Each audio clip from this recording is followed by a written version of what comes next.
Évacuation horizontale par le personnel de l'établissement.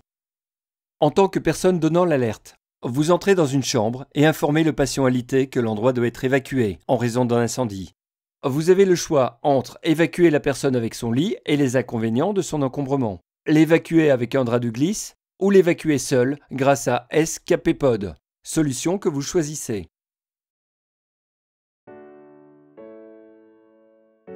Prenez le rabat de droite sous le matelas et placez-le sur le patient. Ce rabat contient les instructions sous forme de croquis.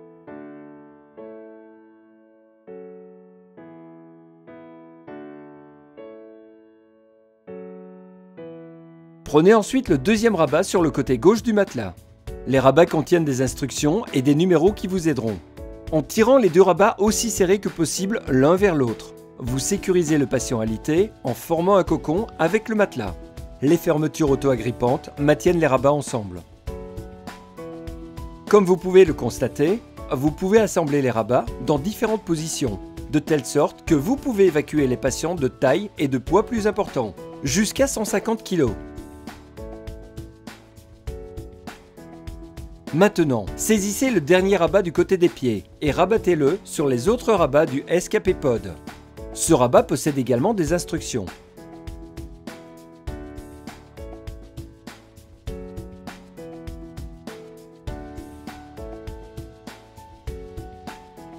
La sangle de traction est située sous la partie des pieds de la SKP-Pod. Écartez vos doigts et insérez votre main sous le matelas. Saisissez la sangle de traction fermement dans votre main. La sangle est à l'intérieur d'une poche. Ceci permet d'éviter qu'elle s'accroche malencontreusement dans le cadre du lit.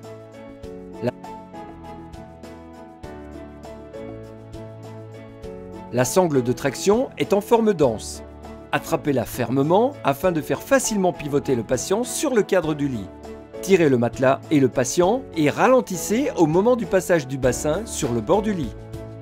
Grâce à SKP-Pod, la descente du lit sera effectuée en glissement, sans à-coups. Maintenant, prendre l'extrémité de la sangle dans vos mains pour déplacer le patient. Assurez-vous de tenir votre dos droit pour avoir une bonne posture. Certains couloirs dans les centres d'accueil sont étroits, vous obligeant à prendre les virages serrés. Pour effectuer un virage court avec le SKP-Pod, pliez les genoux et saisissez la sangle courte. Remettez-vous complètement debout et tirez le patient sur son dos vers vous. Dans cette position, vous pouvez rapidement pivoter avec le patient. Les patients sont dirigés vers la zone de sécurité et prêts à être évacués si nécessaire par les sapeurs-pompiers. Évacuation verticale réservée aux sapeurs-pompiers. SKP-Pod facilite l'évacuation des personnes par les escaliers. Dans le cas où cette solution retenue par les sapeurs-pompiers, la procédure est la suivante. Descendre quelques marches et tirer le patient vers soi. Au passage de son bassin sur les bords de la marge, abaisser le patient et le faire glisser vers soi.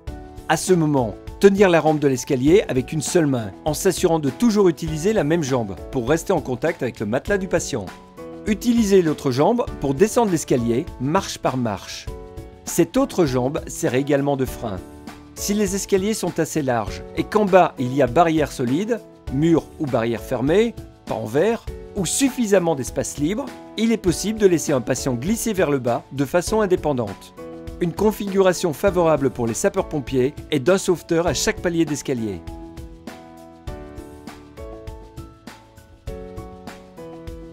Nous allons à nouveau répéter toute la procédure.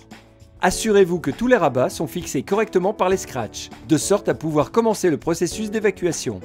Tournez le patient sur le cadre du lit à l'aide de l'anse courte de la sangle et tirez le patient horizontalement vers soi jusqu'à ce qu'il ou elle ait son bassin sur le bord du lit. Vous pouvez maintenant abaisser les jambes du patient et le faire glisser hors du lit. Si vous savez qu'il va falloir réaliser un virage serré, maintenir l'anse courte.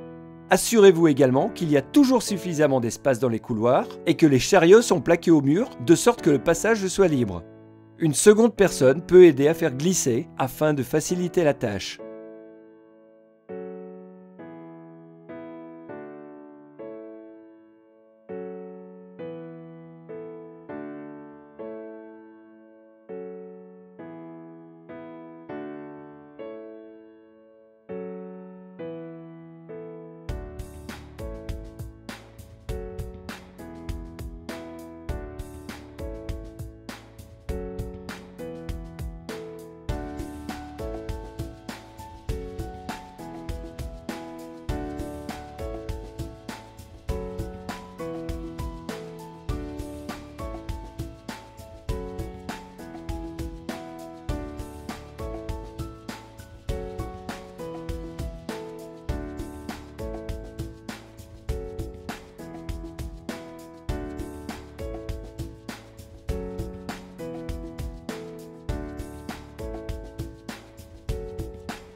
Il existe une deuxième sangle du côté de la tête de SKP-Pod, également rangée dans une poche. Le but de cette longue sangle est de permettre à un second sapeur-pompier de pouvoir freiner le matelas dans un escalier et de le manœuvrer dans les virages plus facilement.